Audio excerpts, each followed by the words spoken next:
para debater uma eventual instalação de CPI. Eu tenho uma posição que é também a posição do meu partido, não é? Contrária à instalação da CPI no período eleitoral.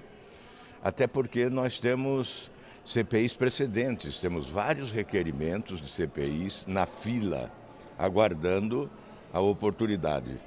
Portanto, alterar a cronologia da apresentação desses requerimentos não é correto. Então, há uma questão até de respeito aos que chegaram antes, né?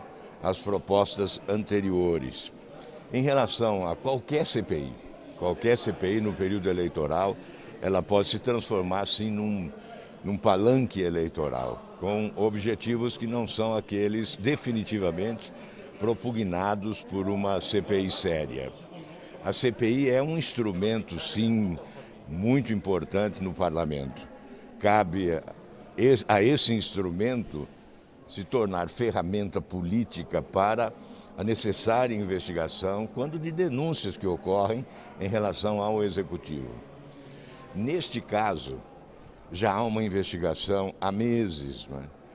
A CPI tem uma finalidade, que é de provocar o Ministério Público para instaurar os procedimentos e iniciar o processo de investigação. É assim em qualquer país avançado do mundo. Na França, por exemplo, quando uma CPI se instala e o Ministério Público instaura os procedimentos de investigação, a CPI se esgota, ela se encerra, ela não conclui. Aqui tem sido diferente, mas esta regra, num ano eleitoral, tem que ser prevalente. No ano eleitoral há desvios de conduta, sim, porque há uma ambição pelo voto. Isso transforma a CPI num grande palanque. Se nós não tivéssemos vendo a Polícia Federal investigar com tanto sucesso, né? A Polícia Federal avançou nas investigações, já chegou a prisões, já quebrou sigilos, já apresentou gravações, a mídia nacional já mostrou gravações. Então é uma investigação que se aprofundou. O Ministério Público, da mesma forma, o Supremo Tribunal Federal também, o Tribunal de Contas, que é um órgão auxiliar, também à disposição, CGU. Uma CPI certamente irá explorar os achados dos especialistas da investigação da Polícia Federal. Seria um oportunismo, até de certa forma, explorar aquilo que a Polícia Federal já descobriu e já revelou.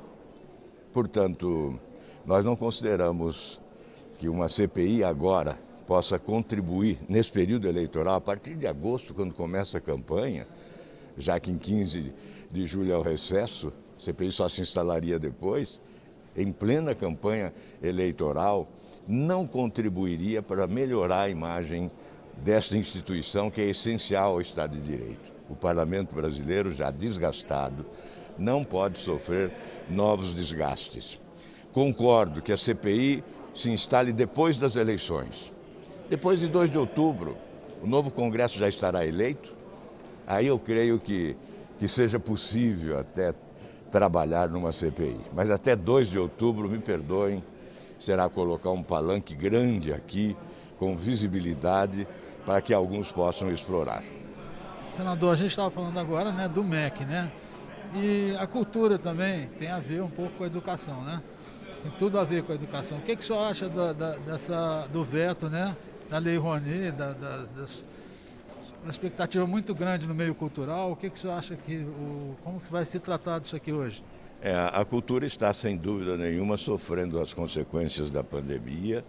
Houve um enorme prejuízo no período de paralisação da atividade cultural no país.